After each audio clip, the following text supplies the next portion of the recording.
For me, death. Good question. Disruption to the functionality of a community. Resources. Natural hazards, man-made hazards. Complex systems collapse. Perhaps a nuclear war. Impact, damage and loss. And chaos.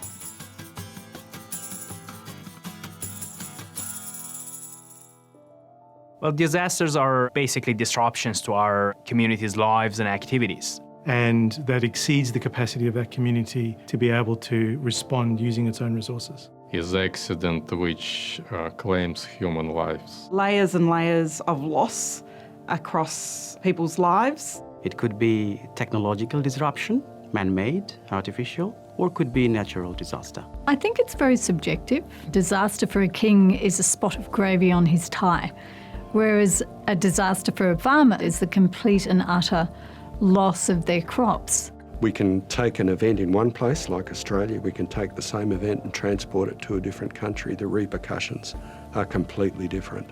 Particularly in places like the Pacific, where they're very exposed to sea level rise, to extreme weather events. We're just surrounded by 24-hour news cycles, which mean we're aware of every disaster, even if they happen in other areas of the world. During my undergrad in Bangladesh, we were always taught technological disaster management. But today, disaster is different, and I'm having a much wider view.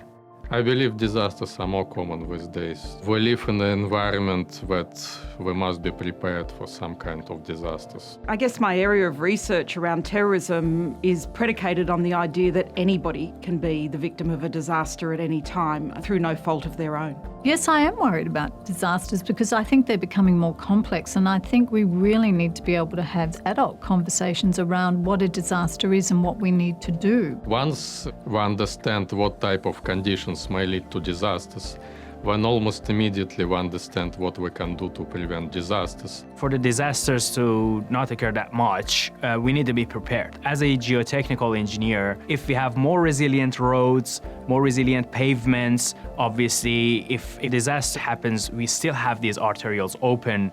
It's when you're in the middle of something and you've got no idea what's going on, the impacts from that can actually roll through into the recoveries. And of course, if we are not prepared, future generation will definitely suffer. There's a risk that in today's world that there are so many disasters happening so close together that we get used to them and we stop caring and we get callous.